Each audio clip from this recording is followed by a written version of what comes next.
You're listening to Breaking BizDev with John Tyerman and Mark Wainwright. Conversations that break down, beat up, and redefine business development for the professional services firms of tomorrow.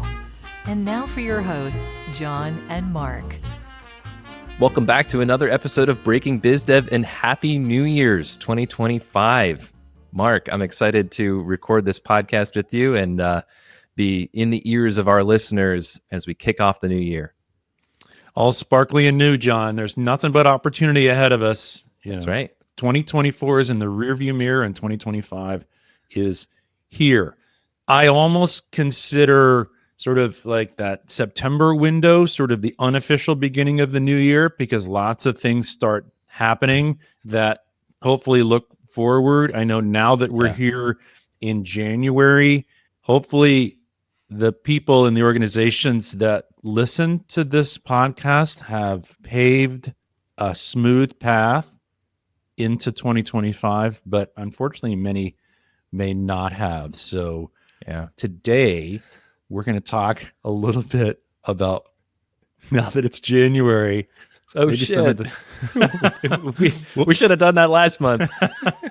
So we're going to talk a little bit about that. So you're planning and organizing for the new year. Probably should have started a little earlier. So, but it's okay. But it's okay. It's all going to work out. You know? So that's what's broken about business development, John, is that everybody thinks that, all right, let's get going. It's January. It's like, no, wait, you should have done it months ago. So we're going to talk about that. We're going to break down and beat up this whole sort of what should you have done to get ready for 2025. That's right. And we've got 4 things that you should have done in Q4, but maybe you forgot. But before we get to those 4 things and what you should have done last quarter, I think it's important, and I've mentioned this before, Mark, but I'm more of a visual learner, and so that's why it was really helpful to kind of whip together this graphic. And if you're watching on YouTube, I'll overlay it on the screen for you. I call this the marketing strategy pyramid, and I liken it to building a house, right? What is the primary function of a house? What is its primary job? It's to house yourself, shelter, right? Shelter, sure. Shelter. And the roof is the most important part to providing shelter. But you don't build a house from the top down. You build it from the foundation up. Oh, I like this. I like where you're going with this. Yeah, I'm seeing it. I'm seeing it right here. You tracking with me? I'm tracking. Yeah. So this marketing strategy pyramid, the foundation on which you should approach your strategy should always be customer centric. It should always start with the customers and what's happening in the external environment of the market that you're serving. And so I love that. That's, first of all, is why it's so important to have a clearly defined ideal client profile, so you know exactly who your clients are, what they look like. And so that's that foundational layer of the pyramid. Now there's 3 here, so that's the foundational layer. The second layer, once you understand your customers, once you understand what's changed maybe within the last year, what are their alternatives, right? Who are the competitors in the space? Maybe there is a solution that the client could figure out internally. So what are those alternatives, and how does that impact your decision-making, your strategy, your planning? Right. And then once you've identified all of those external factors, then you can approach, okay, what do I need to change? What do I need to change with my business in order to best serve how the market is reacting? And so that's that top point in the pyramid is your business. Yeah. I see this. So the top part is important, right? Looking at your business. But in our conversation leading up to this, that I think is what a lot of firms immediately default to, rather than taking that very first step that you just mentioned right there, is that building the foundation. And we're gonna focus on that. Yeah. So let's, given that, and with using that as a kind of a context for this conversation, we've organized these 4 things that maybe you forgot to do in Q4 as you're proactively looking ahead to 2025. We've listed these 4 activities that you can do, And so let's start with this first one, Mark. And we've got talk to your clients as the first thing that you can do. So let's unpack that a little bit. First step, right? So that's the hallmark of a true client-centric organization is our future is going to need to be aligned and in sync with our customers' futures.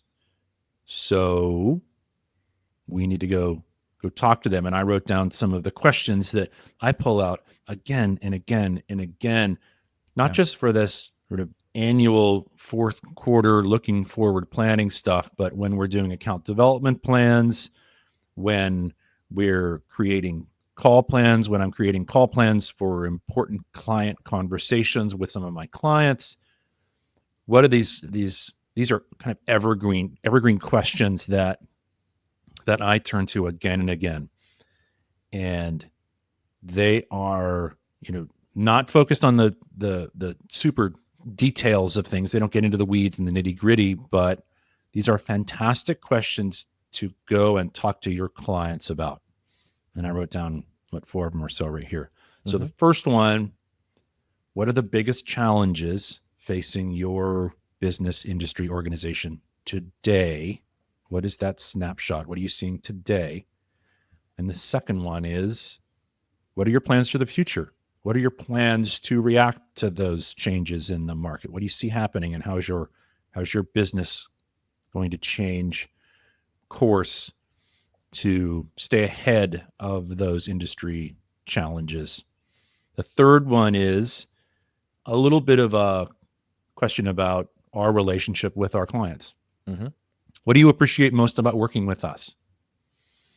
And you and I batted around the word sort of value on this. Value is a tricky word. I don't typically ask my clients what they value the most. Some people have different perceptions or definitions, or just use the word value a little differently. You can, that's fine. But I like to ask people what they like, what they appreciate the most about working with us. Or even, you can even pose the question, what do you appreciate about working with consultants like us? Maybe to make it even a little bit less sort of personal and more just general about, yes, here's the types of things that we really like about working with consultants like you. And the fourth one is almost the antithesis or the opposite of that one. When you work with consultants like us, what do you wish we did differently or better? What could we improve when we work with you? So these are 4 basic foundational questions. What is your world today? What do you see coming in the future? When you work with us, what do you like and appreciate? When you work with us and maybe others like us, what are things we could do better? These are 4 fantastic questions to ask that can help you align your services and your offerings with what their future holds or what their future needs are, and kind of bring change or tweaks to your working relationship with them in the future. I want to quickly unpack some questions and why they are so good and why they can help not just your approach to selling, but your approach to marketing. Oh, yeah. So this first question that you have, what are the biggest challenges facing your business today?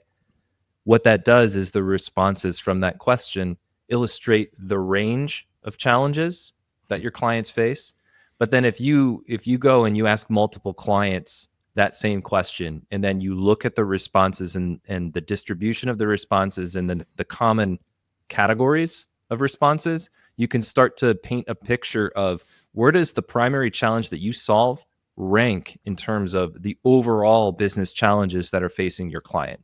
So it helps you understand a relative kind of priority of where your services kind of stack up and who you might be competing against that might not be a direct competitor. Right. Yeah, no, I've you're the data guy, so that is absolutely true. And your clients could potentially articulate a number of current challenges or maybe even opportunities in the marketplace, but you have to take that next step further, like you said, and say, okay, let's rank them. What's number one? And so from that can obviously influence your brand positioning and messaging. What I like about the third question that you asked, what do you appreciate the most about working with us? We're trying to get at, defining value, That's one of the objectives of this question. And then once you understand that value, similarly, if you were to look at the aggregate responses, if you were to ask multiple clients this question, you'd be able to understand, what are potential differentiators of us, and combined with that other question, what do you wish we did differently or better? That's kind of like you said, the antithesis of that, and the looking at the responses of those two questions kind of like together or side by side helps illustrate, what you could be doing differently, what your true differentiators are, and where you might want to lean in from a positioning perspective. Right. There's some components to this that are very similar to some of the things you do in a SWOT analysis. Is that you're trying to maximize the strengths and minimize or eliminate the weaknesses. So no better way to figure out what those things are than just to go talk to your clients. Yeah. So before we close this one out, I just want to touch on a few example methods that you can use to extract these insights.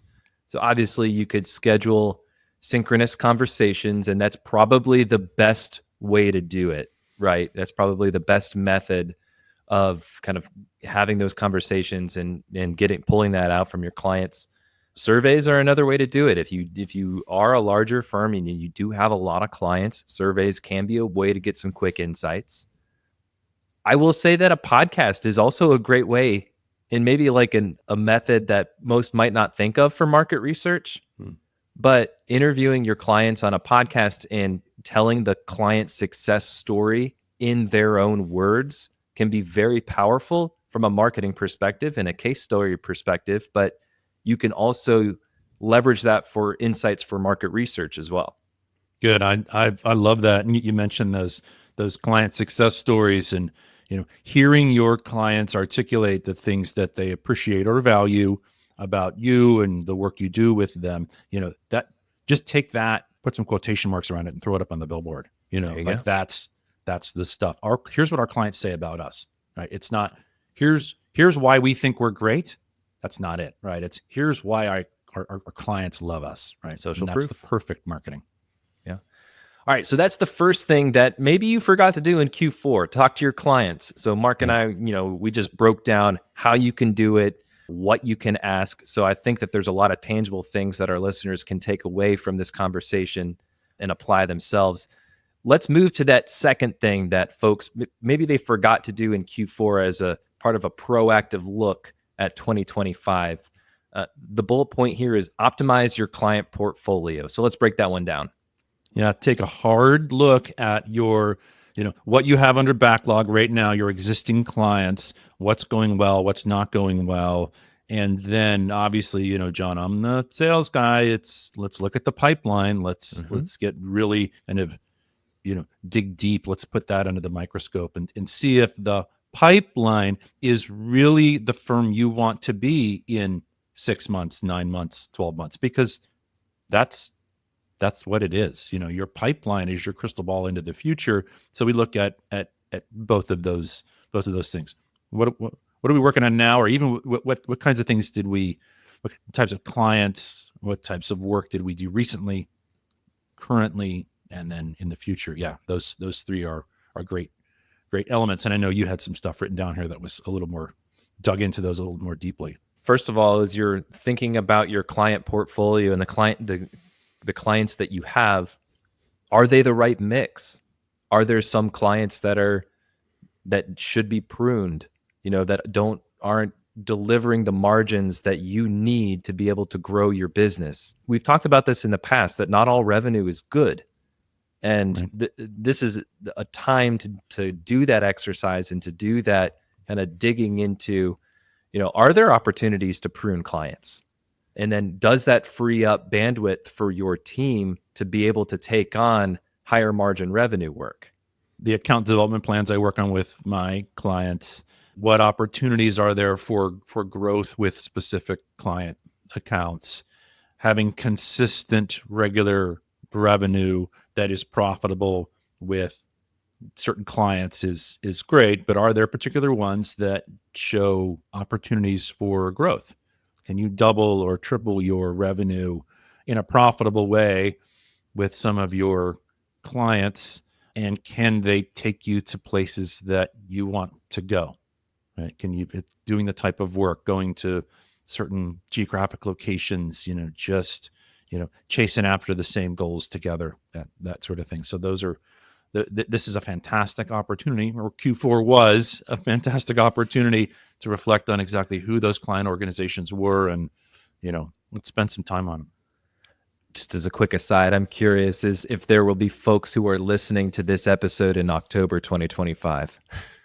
Yeah, probably, or even in the future, right? That's Exactly. right. Yeah.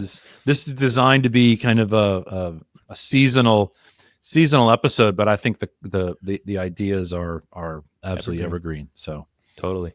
Is there anything else that you wanted to touch on with that second bucket, optimize your client portfolio? Going and talking to your clients is super important, and that will help inform this. They have the ability to look at the marketplace in a slightly different way than you do, and maybe when you have that information about what the future holds for their world, then you can make some important decisions on your end. Maybe you're overweighted with clients that are focused on a particular market here, and way too light with clients that are moving in a future direction that shows promise and growth.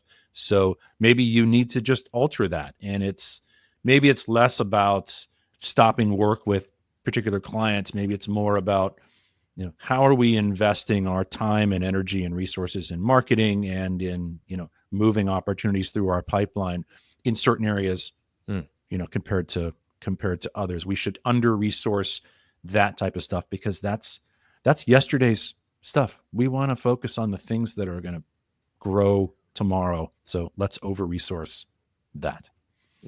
I think that's a good point. And it ties back to one of the questions that you recommended asking clients is, what are your plans for the future? And what I like about the wording of that question is it opens up the door to, potential new opportunities or potential new offerings. And that leads us to the third bucket that we have here, and the four things that maybe you forgot to do in Q4 is update your service packaging and pricing.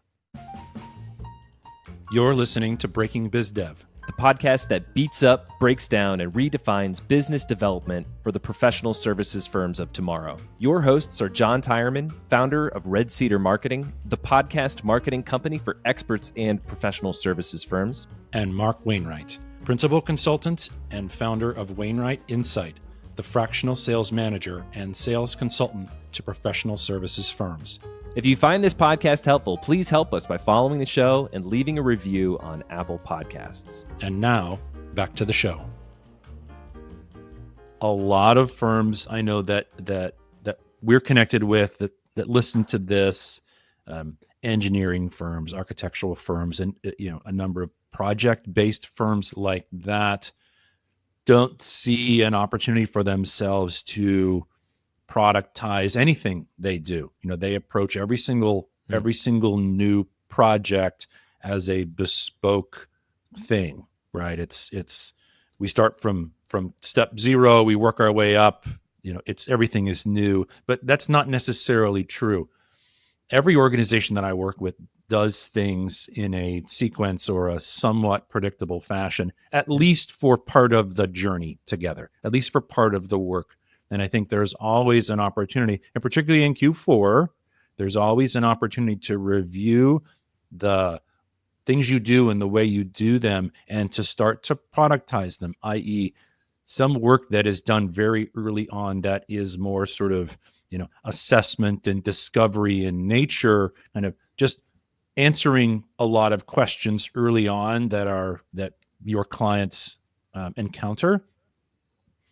Maybe you can package that a little more cleanly rather than just thinking about it as a every day's a new day, totally bespoke approach. You find opportunities to organize and productize this type of early work. Things get a little confusing, and later on things can be a little more bespoke later on, but find opportunities early on in the work that you do with your clients to start to systematize and productize things, where your approach to doing the work gets more efficient, more effective, the results that the clients see in those early steps are more predictable and more systematized, and they can be profitable. So absolutely, Q4 is a fantastic time to reflect on what parts of what you do can be a system, a productized service. We talked about, there's ways that you can streamline and make a more efficient use of your current processes. Yeah. I think another thing to think about is how can you structure your offerings in different ways or package them up in different ways. There are many consultants that I've seen, that I've worked with, that have kind of like a 3-tier offering for a very similar service, where it's like, you do it yourself. We'll provide you material where you can go and you can figure all this out yourself. We've provided structure for you. There's a done with you option where maybe a consultant comes in and they collaborate with you. And then there's a done for you option where it's completely outsourced, whatever that work is. These could be digital courses, learning modules, and on that first end, and then more tailored, customized solutions on the other end of that spectrum. Yeah, and even if those like courses and digital offerings and everything don't apply to people's consulting practices or professional services firms, that's okay. That concept still completely applies. We've talked at length about the importance of a tiered pricing structure. That it is one of the big things I do with the folks I work with, and just rethinking how you might start offering, or just think through your services in a tiered fashion, a good, better, best, small, medium, large, whatever it is. Like you said, do it yourself, do it together, do it for you, whatever concept. Any variation of those 3 tiers is critical to implement in your pricing strategy, because that is how professional business to business buyers are buying things now. Yeah. They're buying things in a tiered fashion. When they come to you, they're almost expecting that, because we buy everything in a tiered fashion. And if you can simply take the time to rethink, how would our services and pricing play out in a tiered fashion, it totally helps your clients, because that's how they're getting used to buying things right now. And it gives them the confidence in their buying process, because the 3-tier thing, John, as we know, as we talked about previously, gives them context. And I know that we're over indexing a little bit on the client and their perspective, but I don't want to gloss. Impossible. Well, yeah, you're right. It is impossible, because that is the North Star. I do think that competitive analysis does play a role. And I think but not for, emulation purposes. I think that it's more along the lines of just data gathering and understanding kind of the landscape in which you're operating. Sure. If you think about that pyramid, and if you start at that second level where you're focusing on the competitors and you're focusing on, okay, what can we do to emulate what they're doing? All you're going to do is end up blending in. So agreed.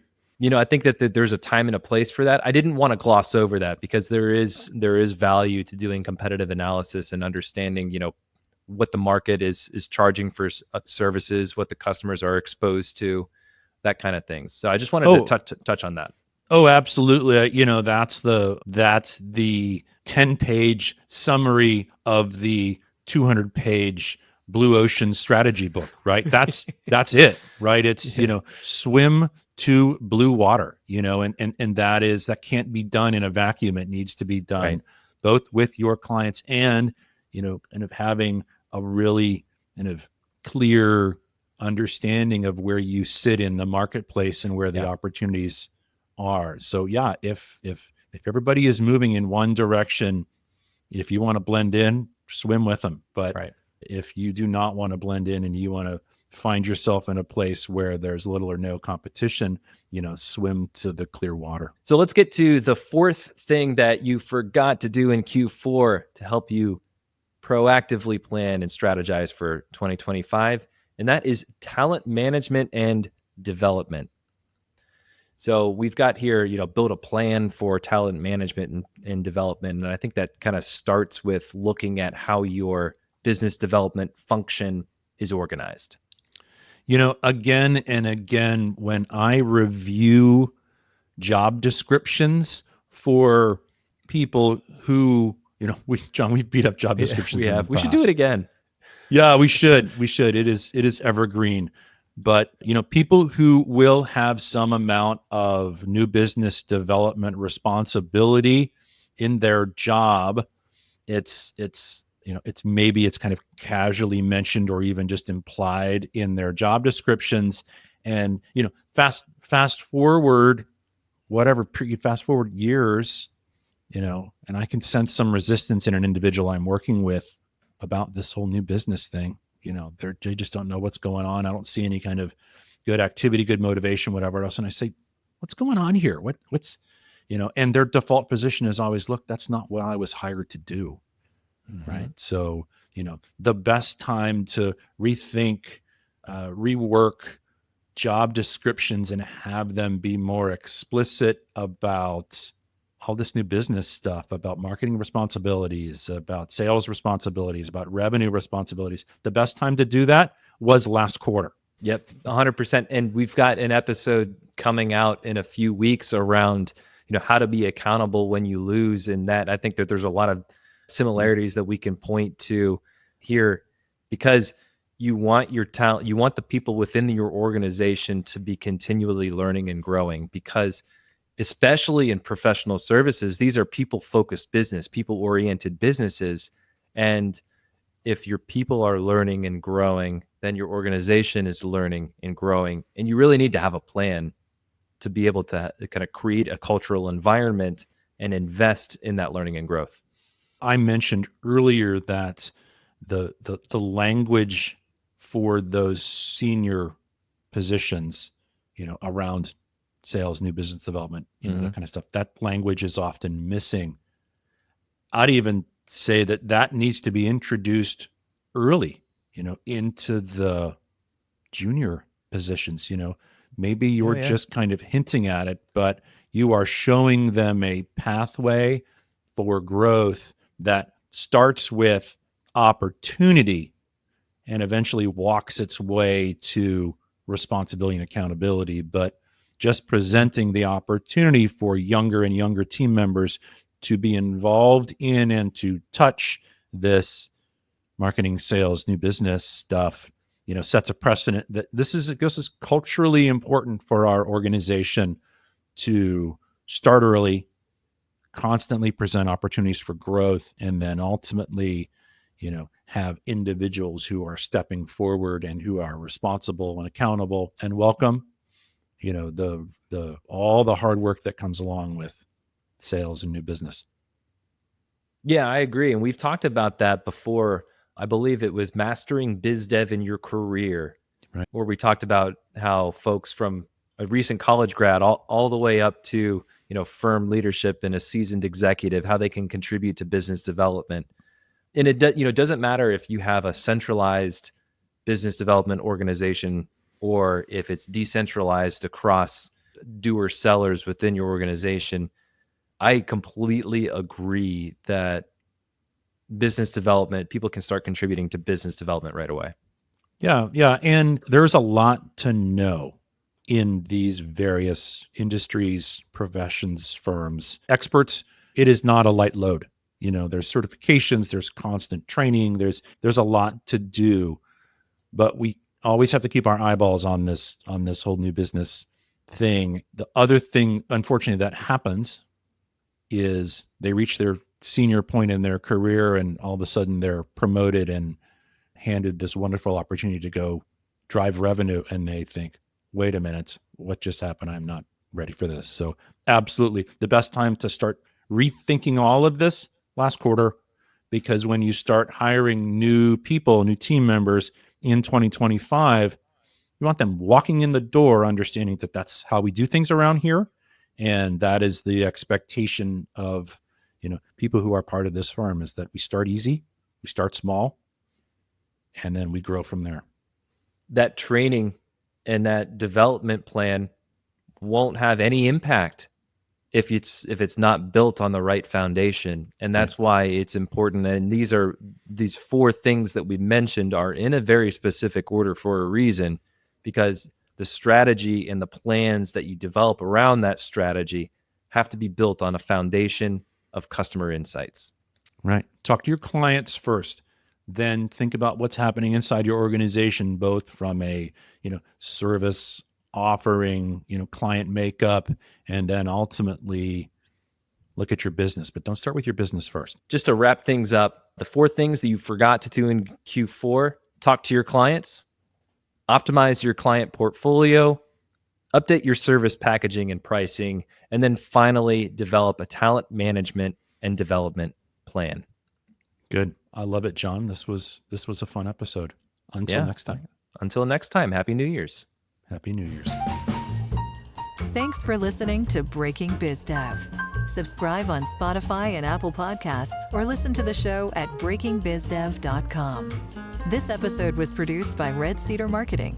If you think a business podcast is right for your company, visit redcedarmarketing.com to learn more.